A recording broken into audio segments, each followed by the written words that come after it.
The information found in this podcast is not a substitute for help from a licensed mental health professional.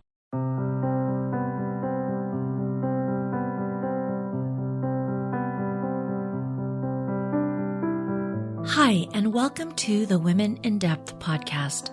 I'm your host, Dr. Lourdes Viado. Join me as we explore the inner lives of women, their struggles, fears, hopes, and dreams. We'll go beneath the surface and take a deeper look at what is hidden, unknown, uncertain, and uncomfortable.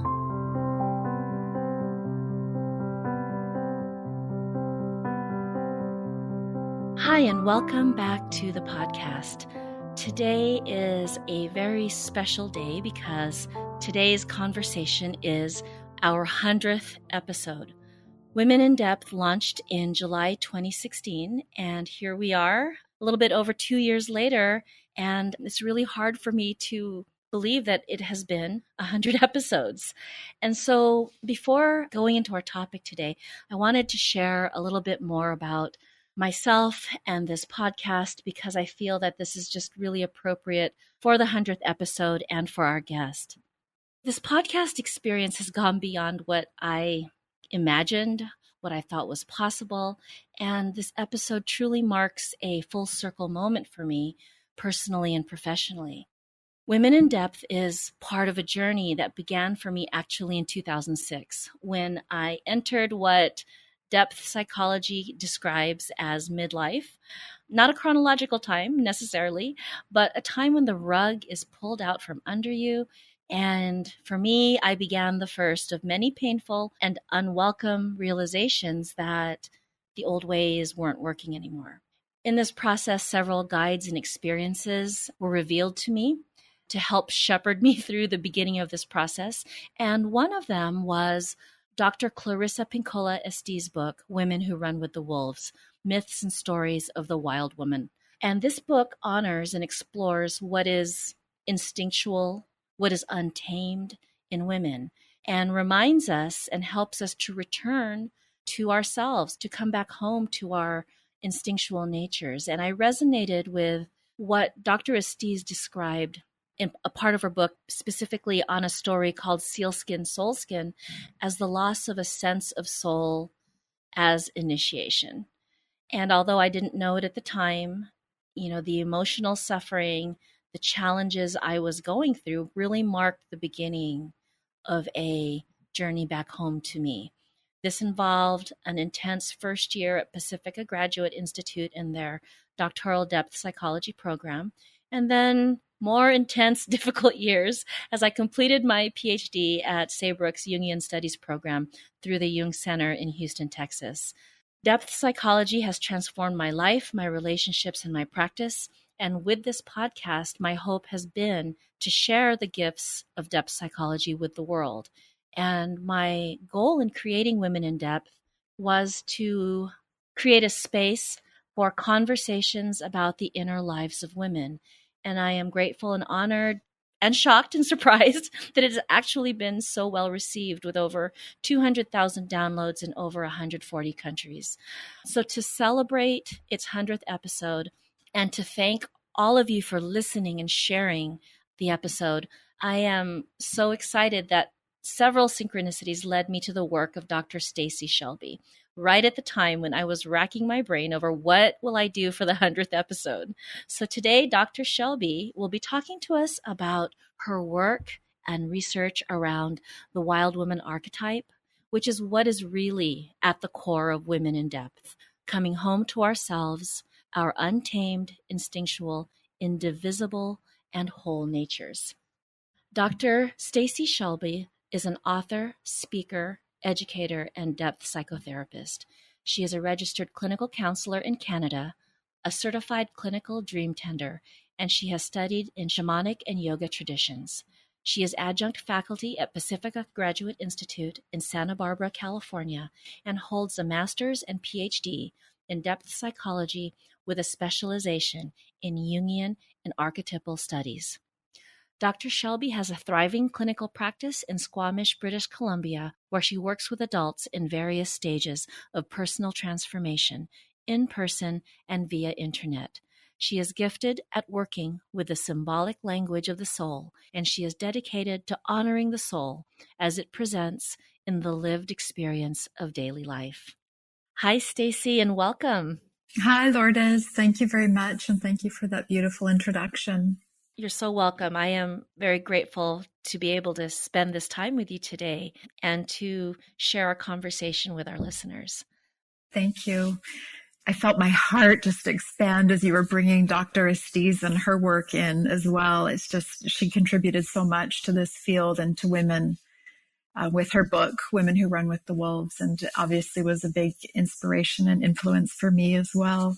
Yes, she definitely has, in a way that you don't realize it when you're reading it. It's one of those things that continues to shift and unfold even after you've put the book down, even years later. Yes. Yeah, it does. So I'd like to start, Stacey, with finding out a little bit more about, what drew you to this work and to writing this book about the wild woman archetype. Wow.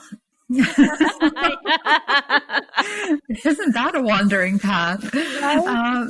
Yeah, like so many soul paths, it really is a meandering wander through the labyrinth and not very chronological. However, since you did bring in Dr. Estes, that maybe is a really nice point to start. I was maybe about 20 when I first picked up the newly released Women Who Run with the Wolves. This was when it was just printed. And I read the book and I just loved it. And I thought I understood it. Me too. I did. Read it again many, many times over the next 2 and 3 decades and realized, there's so many layers to comprehension with the depth psychology work. But that really was the initiation into loving depth psychology, with just how much I did love and resonate with her work. So then there's probably a good 15 years at least, or maybe 20, of just living the normal life, the white picket fence dream. Got married, had a beautiful child, and built a house and a business and a career, and, did all those wonderful things that I thought we were supposed to do, until I reached my mid-30s and then went through the proverbial midlife crisis. Kind of right on cue, like right about 35, it started for me. Right. Kind of that poster child, and didn't know what was going on. It was just terrifying because everything was falling apart. And at that point, I started working with, I had already been working with yoga traditions for many years by that point, but started working in depth with shamanic practices and seeking guidance. And at that point, I had asked for some guidance around what next? What's my calling in life? What am I supposed to do? And, just lost. And I had this beautiful ceremony. And in the ceremony, I get this awareness, and it's verbal. It's like it's a dream that's in audio. There's no images. It's your gift is working with the symbolic language of the soul. And I'm like, yes, I know my purpose in life. It's working with the symbolic language of the soul. This is so good. And then the next day I was, what does that mean? This isn't good at all. So it was so just confusing. So I phoned my best friend and I'm like, what does this mean? Working with symbolic language of the soul. This is confusing. And she says, oh, I know. You need to look at Pacifica. What? She's like, they teach about dreams down there. This is in Santa Barbara. Like, you can study dreams? Oh, you're kidding.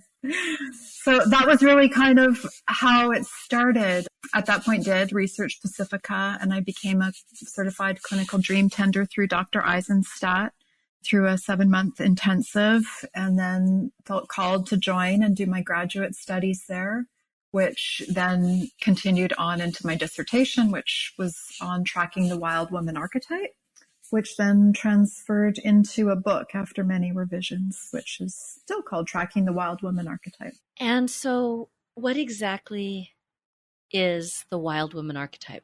It is just one of these things that doesn't necessarily want to be defined in a fixed and rigid role that we can kind of hang a definition off of in a really clear way. And that is part of the nature of the wild woman archetype. It just defies containment.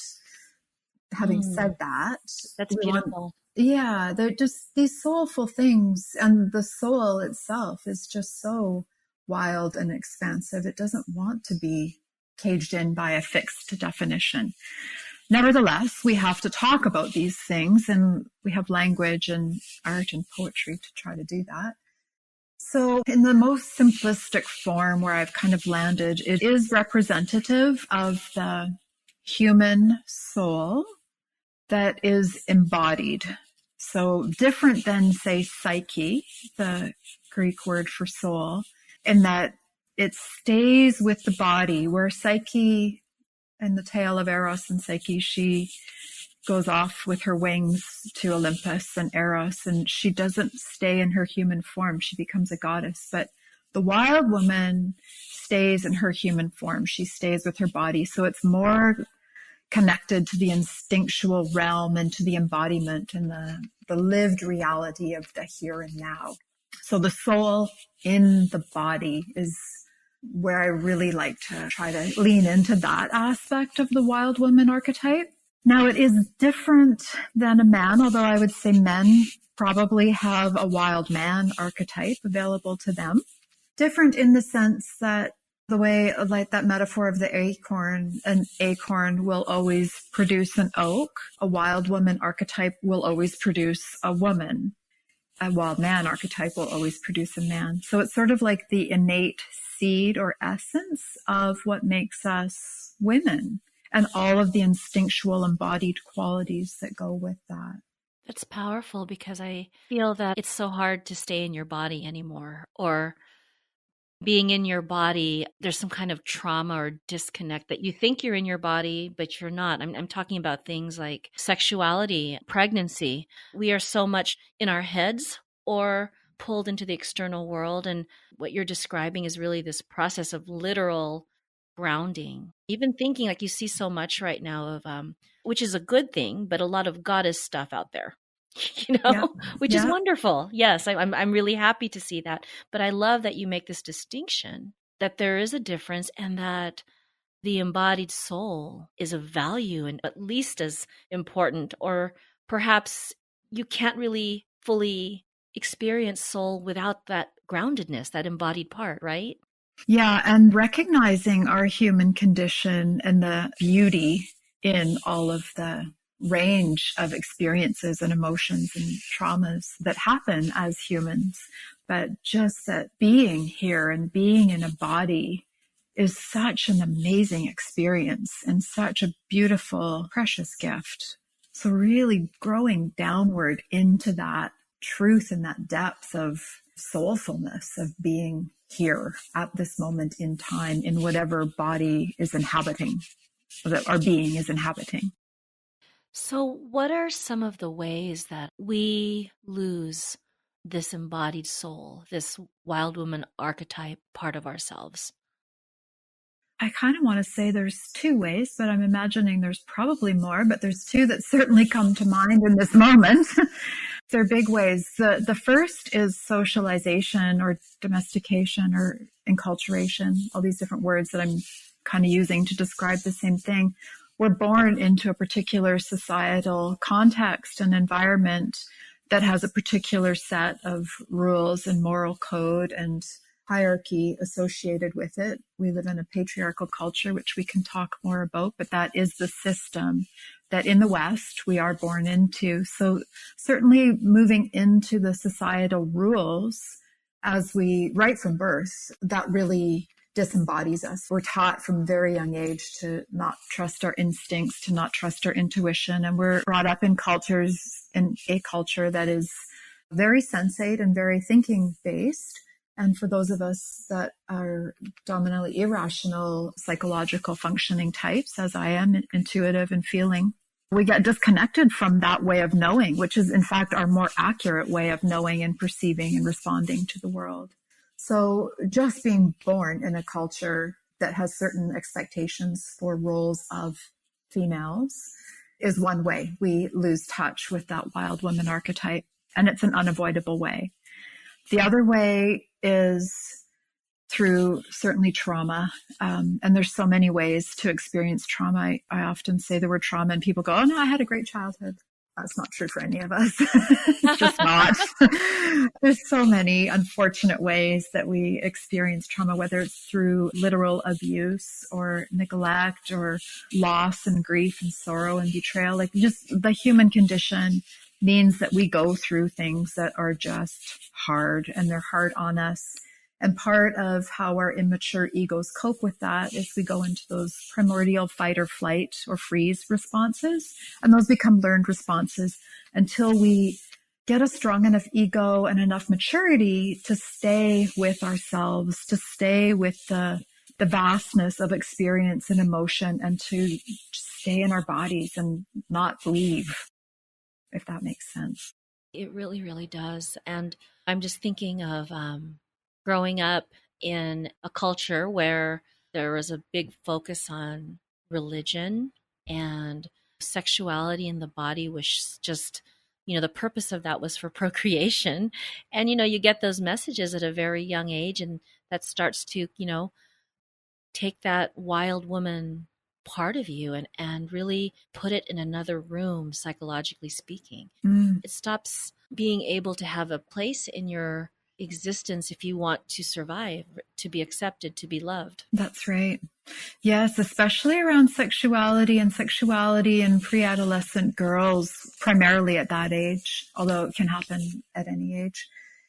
The messages we get around our sexuality and our bodies, we're very often taught to exploit that for power or to hide that for shame. But either way, it's not good, right? Like we want to own that stuff and not misuse it, and just be allowed to explore it and be curious about what our own sexuality means for us, and also not deprive ourselves of pleasure, but also taking care of ourselves so we're not, we're being careful of that more Freudian pleasure principle. We don't want to get kind of unconsciously pulled towards that. But we also want to be conscious in how we're experiencing our sexuality, which is truly unique for every woman and unique at many stages in life. It's, again, another fluid thing that just doesn't want to be fixed. And like, I am only this one thing for the whole however many years of my life. It has some monogamous heterosexual paradigm. You might be that for part of your life, and then it might change, and then it gets confusing. Oh, it's so funny, but it's so true. It is so true. It's a fluid concept. Yeah. I think too, this just brought up for me how the beginning when I asked you to tell me, what is the wild woman archetype? And you beautifully described how this is really not something that wants to be defined or delimited. We can try and we'll make an attempt. And it made me think of how that quote you have in your book by Terry Tempest Williams, that to embrace the feminine is to embrace paradox. And I thought, really, it's almost as if, whatever is uncertain, whatever is unknown, whatever is changing, whatever can't be defined, that's really part of this feminine aspect, or, this wildness within us. And you can see how in so many ways that becomes not okay in our modern world. Mm-hmm. It sure does. We live in a very kind of solar conscious world and culture, and our egos represent solar consciousness, and it likes clarity and certainty and comfort. Of course we all do. Who doesn't? And yet to move toward that more like wild feminine nature within the culture and within our own psyches and within the world, like our beautiful blue pearl of a planet that we live on as well. That wild feminine, it is so paradoxical and so confusing and doesn't want to be pursuing clarity and definition like that. That's just, it represents the opposite of that. It's not a easy movement toward anything that represents that more lunar or feminine consciousness, because it does mean a movement towards the uncertain and the unknown. It takes courage, a lot of courage. And I think too that I had asked earlier, how do we lose touch with this. And I think that maybe a better question is, when do we realize that we've lost it? Because it's more of a sense of a shakeup. I think what ends up happening, or at least I'll just talk about my experience, is you're just going along doing what's always worked for you. And then suddenly it's just not working. So you try to do more of it. You try to become more clear and more organized and more focused. And it's almost like the more you try to pursue and try to shape and try to organize, your psyche doesn't work with you. Then there comes this realization that, oh, this isn't working. And then it's almost like this process of then returning inwards as to what has happened here. Yeah, your experience is exactly on point with how it usually happens for most of us, and certainly is aligned with my experience as well. And that thing that shakes us up, it can be even a really positive thing, like becoming a mother is such a big shakeup for so many women, because we think we have control of our worlds, very orderly up until then. And then when you have a newborn, they don't have control of anything. All of a sudden, potent little 8-pounders, It's so funny that you're saying this, because I actually have a quote from your book. There's nothing like having a child to keep a woman grounded and anchored to her earthly existence, so she does not fly off into heady illusions. So it shakes us up and grounds us at the same time. That's a very interesting paradox. There's that word again. Yeah, it's so much about paradox and grounding, again, that beautiful metaphor. And it's a really Hillmanian, James Hillman concept as well, about the need to grow downward and down into our roots, rather than reaching our branches upward and heavenward and skyward, which we really start to move into spiritual bypassing at that point. But really to move downward and into the roots and into the earthiness of our bodies and our being and our human experience. Because the deeper our roots go, of course, then the higher our branches can go, if that's even important to us at that point, which it seems to be less important the more I focus on growing downward. And yet probably it does become more spiritual at the same time, just less important. Maybe because it's not for bypassing anymore. So in this process of getting back into conscious relationship with the wild woman archetype within all of us, what is the role of individuation to this? And maybe actually I should step back a little bit. What is individuation, and what's its connection to the wild woman archetype? Individuation is one of these core tenets of depth psychology that Carl Jung brought forward. And he gifted the world so much in his vast and prolific career in recognizing things that have just become really commonplace understandings now, like animus and projection and psychological types and all these various things holding the tension of the opposites and such. So individuation is one of these important concepts he's given us. The reason I'm going to that is because as his career proliferated, his definition of it was very malleable and coming into deeper and deeper understanding over the decades as well. So for our conversation and for my book, I tend to lean into his definition of it, of a reconciliation of opposites. So moving into those paradoxical ways that seem like they will never be unified, and finding a way to hold them both. And as that integration occurs, we then are able to hold two opposites that no longer trigger complexes in the same way, and thus move towards a greater sense of wholeness. And as we reconcile those complexes and become more whole with those opposing forces, we then become indivisible. So I like the word individuation as it stems from indivisible.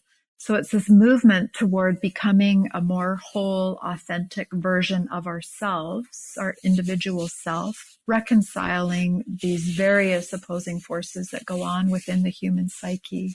It's really about integrating and finding a way to bring these seemingly opposite, unblendable parts of ourselves into some type of way of coexisting. Exactly. And so how that applies to the wild woman, it's really about the conjunctio of alchemy, recognizing that the first half of life and that the culture we are in is very solar and masculine or patriarchal based.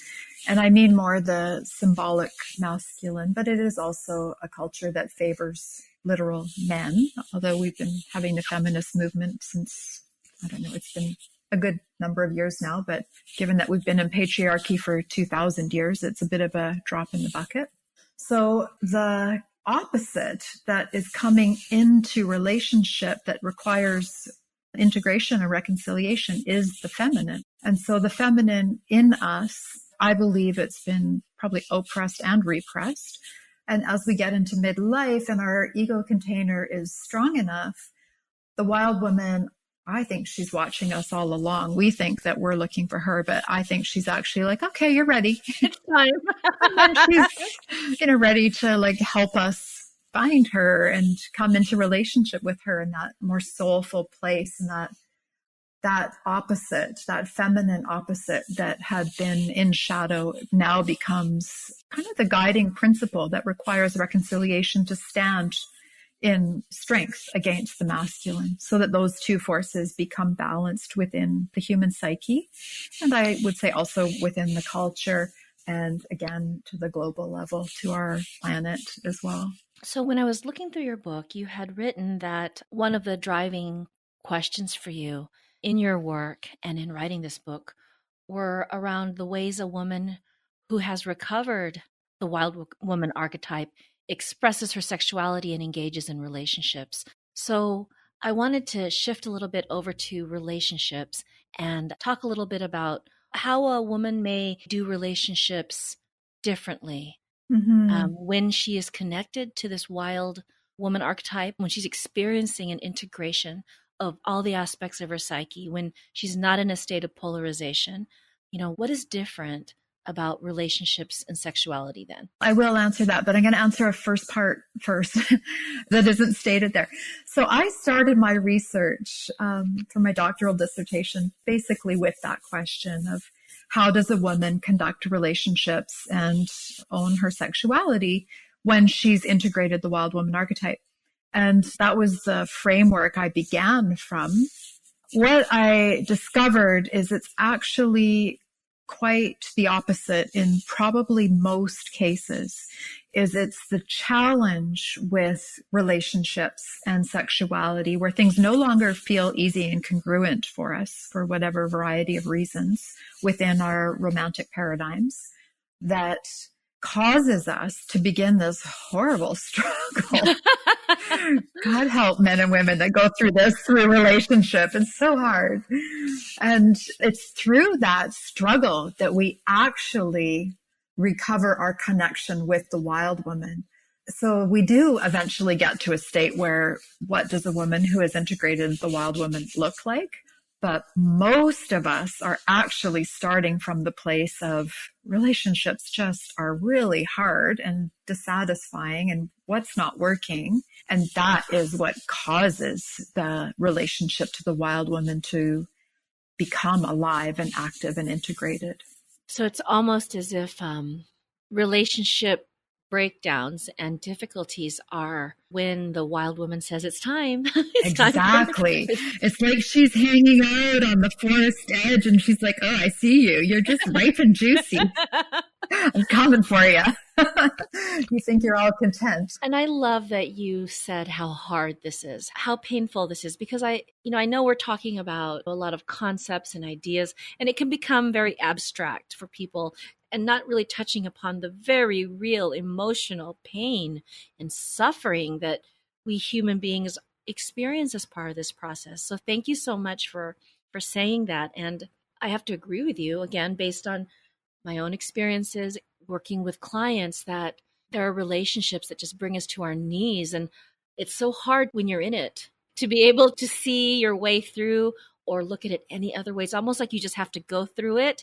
Then that's when this other part of you will awaken and will help you to continue your way. But it's almost just getting dragged down. Oh, it's so painful.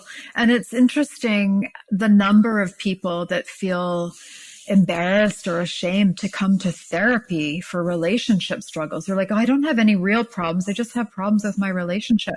I'm like, that's a real problem. It's that hard. It really is. Yeah. And I think too that also addresses, like, so many people will say, I have everything else in my life going well and have it together. But when it comes to relationships, like that's the one area. And really, that's true for, I would say, all of us at some time and right? So, in some degree. At some time and in some degree and in different ways, it can Yes. even show up as boredom very frequently, in long-term relationships where people know each other so well, they're just bored. And then they're like, what do I do with this boredom? I've got another, hopefully 40 years left. I can't be bored for 40 more years, so then they're trying to figure that out. Or an infidelity or an attraction to somebody else will present. And then we have that triangulation or the longing for love that can't be fulfilled and all these different ways that love presents. I was just reading a quote from Marie-Louise von Franz in The Golden Ass the other day. And she says, individuation cannot occur without the complexities of eros and the pain of soulful love development. Wow, that's powerful. Quite a profound statement. Yeah, it is powerful. Like the struggles of relationship, maybe because we're innately and instinctually wired to want to connect and need to connect and have that relatedness, they are the things where we can really lean into that as a vessel for our own transformation process, right? It's a beautiful tool. It's just not an easy process. I love that you shared too about the boredom, because you see people who've been together forever. They never fight. They've never had something that you could point to or they could point to and say, this is a problem and we're having a challenge. However, they're just kind of coexisting. And I think this speaks to that quote you shared by Marie-Louise von Franz about relationships are the catalyst. They're the disruptor that wake us up to the need to shift, to individuate. Yeah, absolutely. And the myth of Eros and Psyche, or Cupid and Psyche, it's the myth of love and soul. Like love and soul go together. So to live a soulful life with that personified feminine nature within us, love is an inherent ingredient in it. They just go together. And that tale, of course, she literally has to go to hell and back. Like it's four impossible tasks. And the last one is to Hades and back. It's a hard journey for sure. And I think you're now touching on another aspect of this process. And you speak about this in your book, and that's the role of suffering. There's a quote from your book, and it says, "No longer do we look for a mate to create the white picket fence dream, because we are no longer under that illusion of wholeness and happiness. Now we look for something that complements our soul journey, that it is a courageous thing to live, because the journey of the soul is a journey of individuation, and that path includes suffering." Right? It's just like, it includes suffering. Yeah, and that's, I think that's why it happens a bit later in life. Although some people unfortunately go through the individuation beginning of the process younger, of course. I think it's ideally and naturally, it occurs later in life, like mid-30s, roughly, give or take 5 years, 10 years, because the ego has to be strong enough as a container, as a vessel, a vase of the conscious personality to be able to withstand the suffering and to be with it and to be with the pain and the sorrow, all of it. Otherwise, we move towards addiction and anesthetization in all various forms that mean we don't have to feel. And if we don't feel, we're not really here. We're not really doing it. We're not living, is what I'm saying. Yes, that is so true. And in so many ways, we can find a way to live and not feel. We do it all the time. Mm-hmm. Yeah.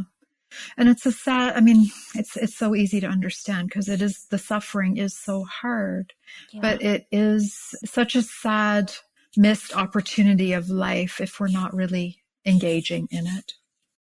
I was going to add one of the ways that I think is important, so we're not just stuck in the really depressing place of suffering, is one of the ways to move through the suffering is to find meaning in it, find what's meaningful, have it be meaning making. And very often what makes it meaningful for many people is this more soulful engagement with that part of us that is more transpersonal.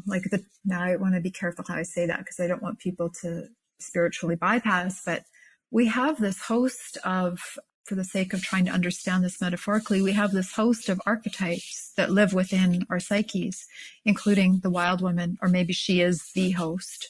They're present as well. So as we recognize all these different figures through the suffering and come into relationship with those, then we don't suffer quite to the same degree because we've found meaning in it. We found purpose. We found meaningfulness. We've developed different relationship to ourselves. So what does it mean, or what can it look like for someone to find meaning or to make meaning? So the example that's coming to mind just spontaneously, so we'll go with that, is around grief. So like loss of a loved one in whatever way that can happen, right? There's divorce or death or somebody moving far away, whatever way the grief presents, right? It's a huge heartbreak. It's a huge heartbreak to lose a loved one. And so finding meaning where we can, and I do believe there's some cases that it's maybe just too horrific and not possible, but in the cases where we can, finding how we can take a lesson from that. So in grief, particularly in death, very often what people find is the ones that are left behind on the opposite side of the sorrow is a deeper appreciation for life, for living their own life, for recognizing that they're here and that they can really have a lived experience that can be beautiful and full for them because they're still here.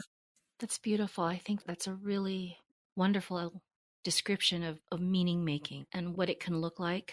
Because I think sometimes it's hard for us, I see this with clients, within my own circle.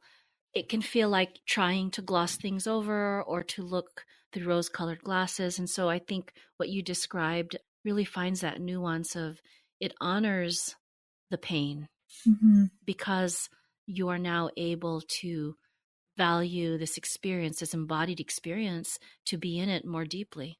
It actually brings you back to your body. Brings you back to your body, brings you back to your life, brings you back to the here and now, right? Like just to be appreciative that we can still see another sunrise and see another chickadee or finch or, whatever, like just to have these experiences. We're still engaged in the magic of life. I also wanted to help people who are listening who may struggle with parts of themselves that they believe are, they may have shame around or feel that they're deeply flawed. And that is really the gift in our humanity. And we look at these as, as pathologies or things that are wrong with us. And in your book, you did write that our pathologies, you actually reference Hillman, are necessary for loving and necessary for life. So I would love for you to share a little bit more about that. Yeah, I do like Hillman. He's quite brilliant, which is just such an understatement. Yeah, he's such a complex author. My understanding, or what I take away from that, is again recognizing the vulnerability of our humanness and our what we call imperfections, but I actually think are just perfect, is part of what makes us so incredibly beautiful. Like there's just nothing like seeing somebody in their vulnerability. It's the most beautiful thing ever. So recognizing that our pathologies and our so-called imperfections are really just part of the beauty of our humanness and of being alive and being in our bodies and our here and now, and to do our best to not be ashamed of them. But of course, shame is even one of those pathologies. We all experience it. It's terrible. And yet it's part of our human condition, So, Stacey, thank you so much for sharing your wisdom and insights. I would love to have you share any quote or any book that has really touched you that you feel is resonates with what we've been talking about today and that our listeners could really benefit from. Of course, I'd like people to read my book. There's lots of wonderful quotes in there. Absolutely. But, a lot of the one that in this moment, just because this is what has kind of been present through this particular interview, is Mary Oliver's poem. And the last line of it is, "Tell me what it is you plan to do with your one wild and precious life." That's the one that seems to resonate. Yeah. She's such a beautiful poet. She is. And I read in your book too, was it The Journey that you mentioned? I'm not sure if it was The Journey or another poem, but yes, her poetry is beautiful. Yeah. The Journey is in there as well. Yeah, I was able to get, and Blackwater Woods, I was able to get permission to use a couple of her poems, which was just such a blessing to have those in there for sure. So Stacey, what is the best way for listeners to get in touch with you, to learn more about you, to possibly work with you? The easiest way is my website, which is drstaceyshelby.com, STACEYSHELBY. I do have an Instagram account, which is also Dr. Stacey Shelby. I'm of the generation that is not terribly good at social media, so I don't manage that account terribly well. I sort of try. It's not natural. I think I also have a Facebook page. Again, the fact that I don't even know that is probably not a good indicator. So the website is definitely the best way to reach me. I have a blog where I post things like this recording. There's information about the book. And then there's information about how to contact me. So if people want to work with me as a clinical therapist, they can email me through that or phone me and we can set up sessions. And we will make sure to include links to your website and also your social media. And we'll be able to share about your book, Tracking the Wild Woman Archetype, a guide to becoming a whole, indivisible woman, in the show notes. So thank you again, Stacey, for your time today. I am very grateful for sharing this space with you. Thank you so much, Lourdes. It was an absolute honor to be here. And thank you for bringing this depth work into the world and sharing it with women. It is very meaningful. Thank you. Take care. Thanks so much for listening to the Women in Depth podcast. I hope it brings you a deeper understanding of yourself and others, and that you found some insights that illuminated and inspired. You can follow Women in Depth on Facebook and YouTube, and if you haven't yet, please subscribe on iTunes and leave a review. And finally, if you enjoy Women in Depth, please share with a friend. Again, thank you so much for listening, and see you next time.